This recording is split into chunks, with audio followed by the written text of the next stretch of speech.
Hello everyone, welcome to my channel Growing with Viral. So in today's video, I will be talking you about my latest project, which is three-tier architecture using Terraform, and the cloud provider we are using is AWS. So we are using Terraform for infrastructure as code. So we are making all the infrastructure without any click in the console, and we have some configuration files which I will be explaining to you. There are Terraform modules are used, Terraform variables, outputs, and many more things are used. So keep watching, and I'll be explaining you step by step. So this is diagram of that architecture. So first, let's start with the user. So user will be accessing the whole architecture via this Wi-Fi or say internet, and the end first endpoint will be the internet gateway. Let's go a little bit outer. So we have AWS cloud inside it. We have EC2 US East 1, and inside it we have our own VPC. This is a custom VPC. I'm not using any default VPC. So our custom VPC will be having a set of subnets, internet gateway, net gateway, route table, which I want. Um, we can flexibly make all things. So the VPC contains three subnets. You can see that we have one subnet which is public. Other two subnets are one is for EC2 instances, yeah, web servers, and other private subnet is for database. So let's start with the first public subnet. So the public subnet is containing a route table, which is public route table. So public route table will be using the internet gateway, so that any request which are outbound will directly go to the internet gateway, and internal request within the VPC will be gone to the internally, and there will be no use of internet in that case. So that's what public route table will contain. Yeah. So next step, um, public public subnet will be containing only ALBs, because our first point of connection will be after internet gateway, it will be application load balancer. So we have auto scaled application load balancer, because internally application load balancer are auto scaled within our subnet. So yeah, and when any request comes, first it will be passed to the application load balancer, and after application load balancer, it will be passed to the web servers, our internal web servers. And what that web servers are doing, they are we can say the microservice or backend service. So whatever business logic will be conducted, that all things will be inside these servers.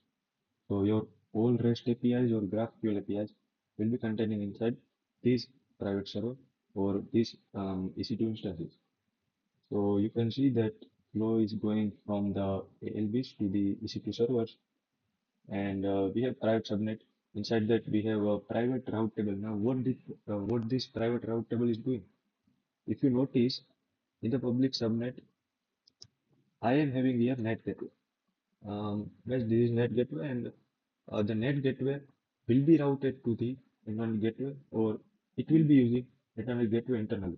So um, it is underlined. We cannot see it, but net gateways are underlined using internet gateway, because at the end, when your VPC want to talk to the internet, we will be using internet gateway only, whether it is net gateway or whether it is public subnets resources, all they are using internet gateway. So this net gateway will be used by the your private route table, because in private subnet, what we want to ensure is that no any inbound request or only limited inbound requests should be like allowed, and all the outbound requests can be allowed. So all the outbound requests can pass through this net gateway, and via this internet gateway, it will route to the internet.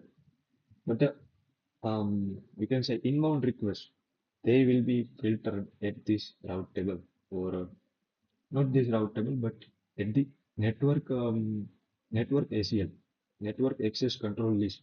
So I have not defined here network access control list, but you can assume that we will be having network access control list for all the subnets, and based on whether it is private or public, we have two access control lists. Yeah, and so these are the web servers or web servers. And in the backend, they will be talking to the database. So now, as a database, we are using Amazon RDS service. And inside Amazon RDS, I am using multi-AZ architecture so that high availability can be ensured, fault tolerance can be ensured. You can see that we have one secondary RDS, one primary RDS, and um, request by default will go to the primary RDS. Okay, you can see that all the EC2 instances are routed to the primary RDS instance. But in case of failover, in case of AZ failover, because we have multi-AZ architecture, our first AZ is a US East 1A, second AZ is a US East 1B. So we have multi-AZ architecture, and in case where our primary RDS instance will get destroyed or will get failed, AWS will internally route all the requests to our RDS service to the secondary RDS instance. So that is failover, it is highly available, it is resilient, and also the private route table for this private subnet, which is used by RDS, is also same as the EC2 instance. But um, networks network access control list or NACL will be different for this RDS subnet, because what NACL does is the like it allows inbound request or it allows outbound request. It is stateless. Like unlike security group which are used at a resource level, like EC2 or RDS instance, they are at a resource level and they are stateful.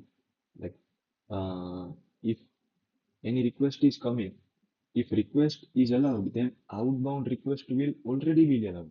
Like it is stateful, so it knows the state, it stores the state. But in case of NACL, states are not defined, so we have to define both the inbound and outbound tools.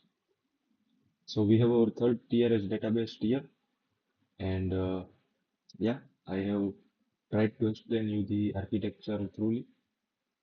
Now let's jump to the Terraform. Like what Terraform scripts I have written or what modules I have defined in order to make this architecture. So this is my VS Code, and this folder is AWS 3-tier highly available Infra Terraform. Yeah. So inside it we have backend, main, provider, Terraform. These are some normal files, like Terraform will be containing the provider as AWS. Also this before explaining the Terraform codes, I will assume that you know Terraform little bit so that we can move forward. Otherwise the architecture is known to you, and the Terraform code I will be giving the link of my GitHub repository in the description. So if you want to refer to my Terraform code, you can go in the description and check out my code on GitHub. So yeah, we have Terraform .tf, and we are specifying AWS required provider because we are making the infrastructure on AWS cloud. Then we have provider. So yeah, we are making provider in US East 1 region.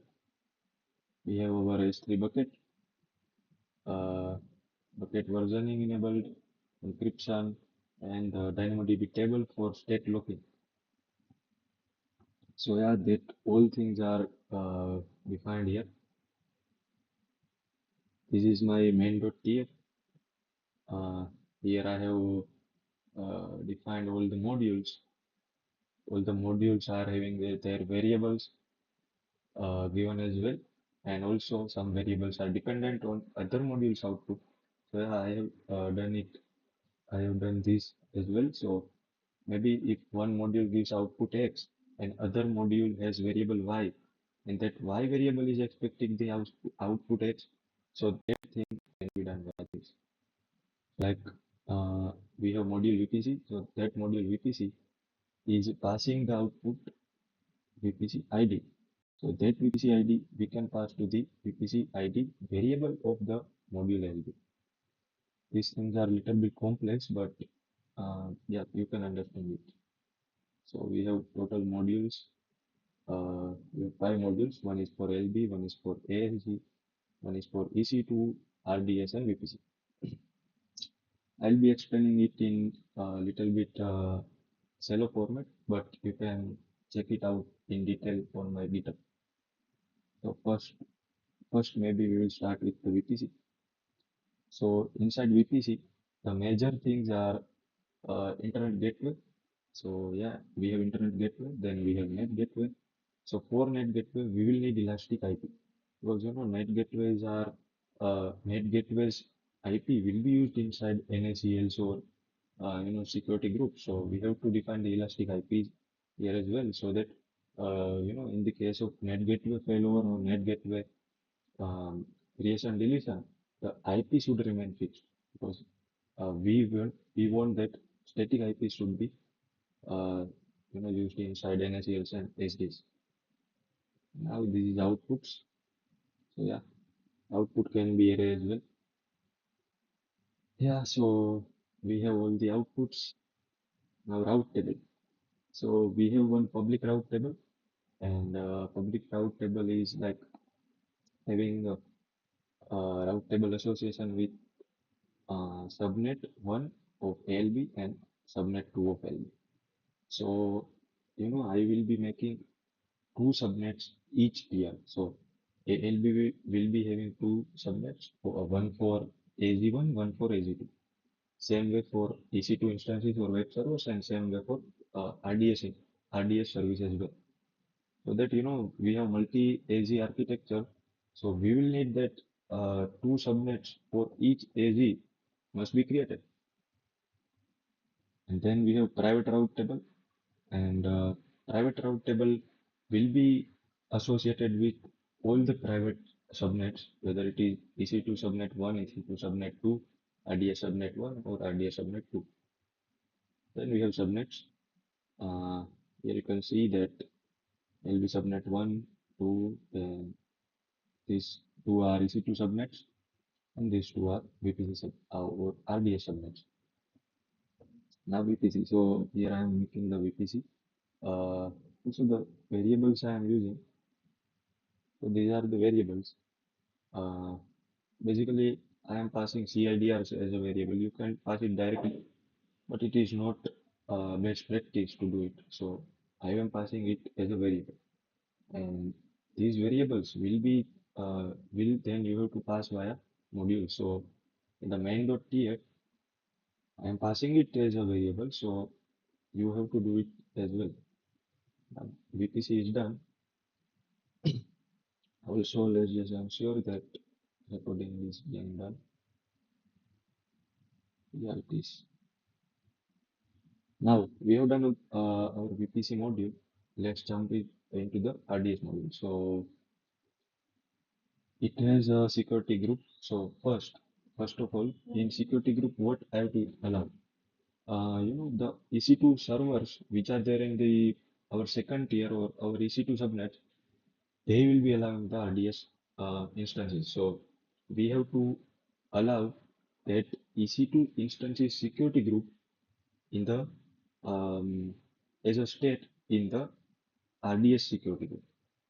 So that is what I am doing. I am making the security group, then ingress rule and egress rule. So in ingress rule, uh, I am referencing security group as EC2 security group ID. So EC2 security groups will only be allowed to access the RDS subnets or RDS instances. And for outbound or for egress, we can allow every request.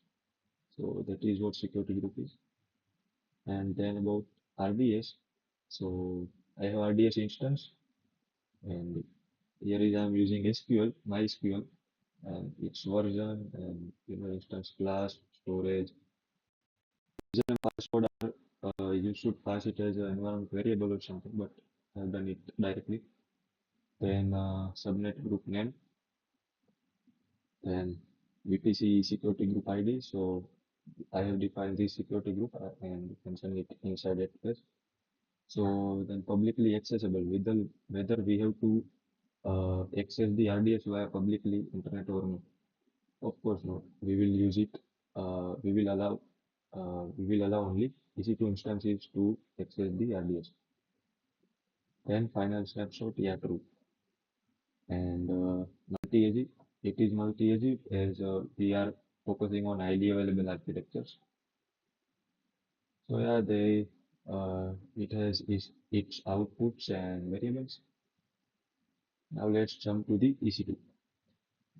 So inside EC2 module, I am making the launch template because ALB ALB uses a launch template. Sorry, not LB. ASG uses launch template to launch EC2 instances.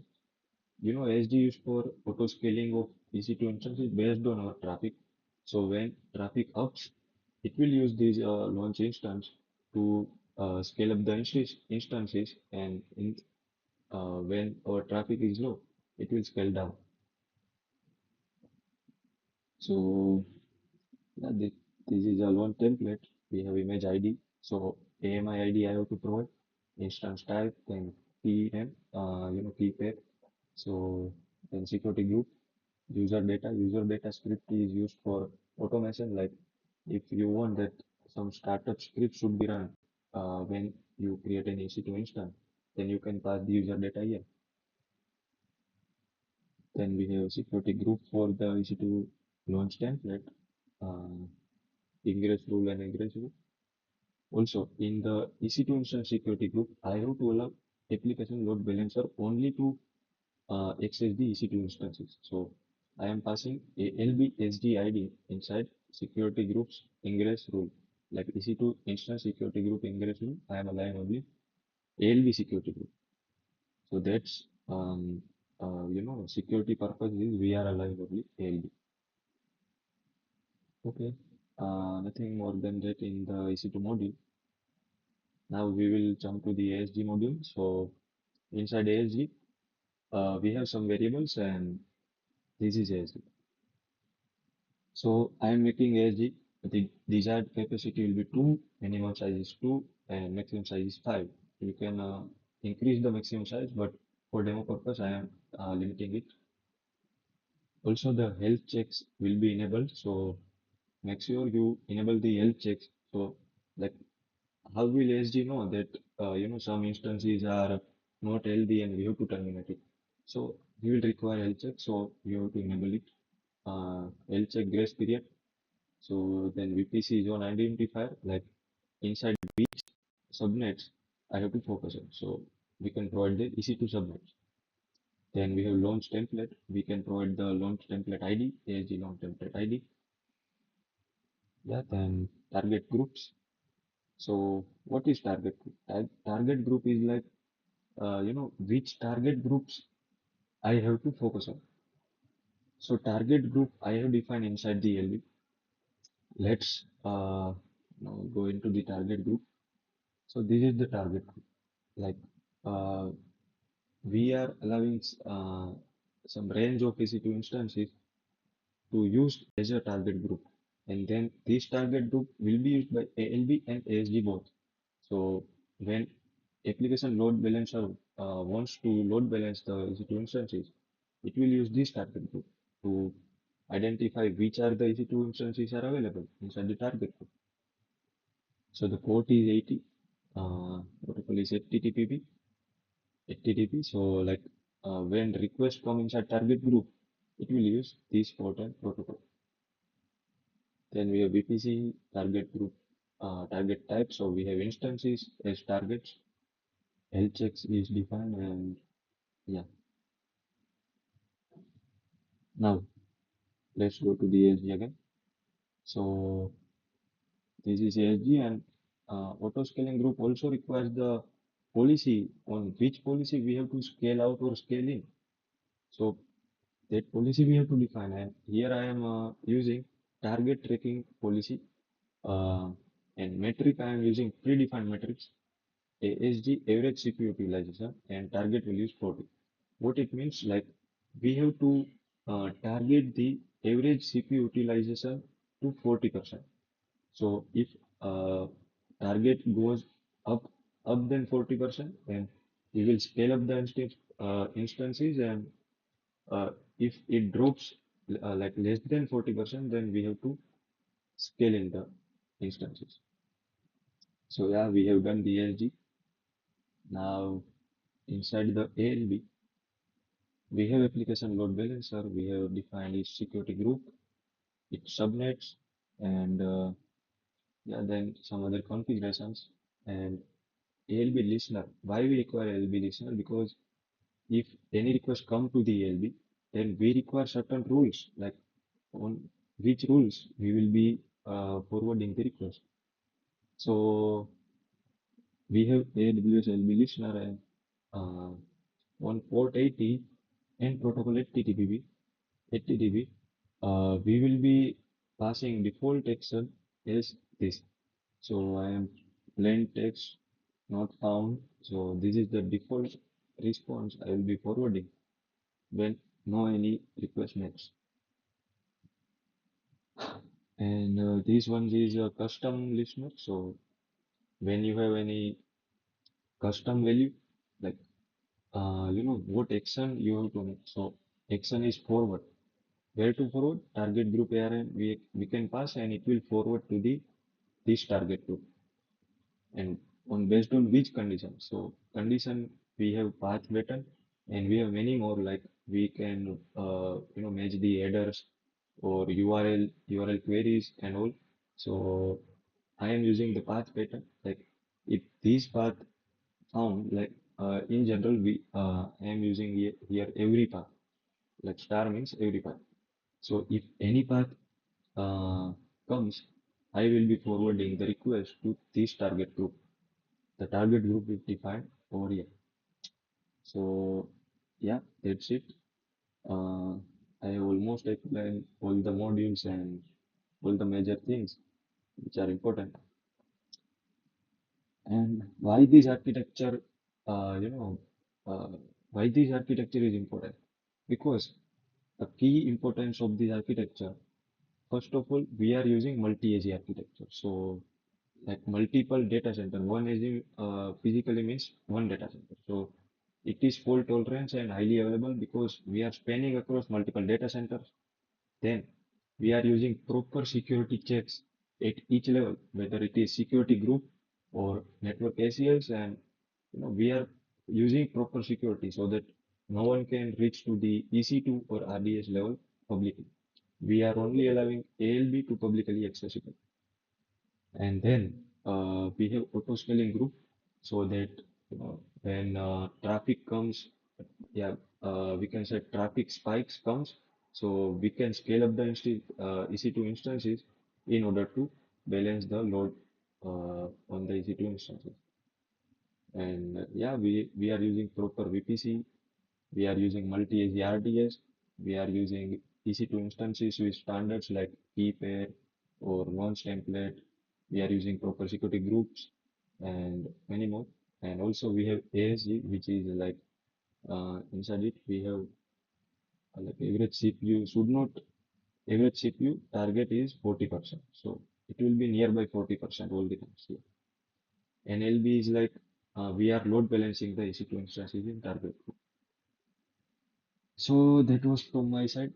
So I have almost explained you the whole architecture to you. And also, if you want to check it out, my code, it is on the GitHub. I will be providing the GitHub link in the description. So you can go, you can check it out. Also, I have provided readme.md there. By following it, you can also make the same architecture which I have shown. So yeah, that's it in this video. Thank you for watching. Keep watching.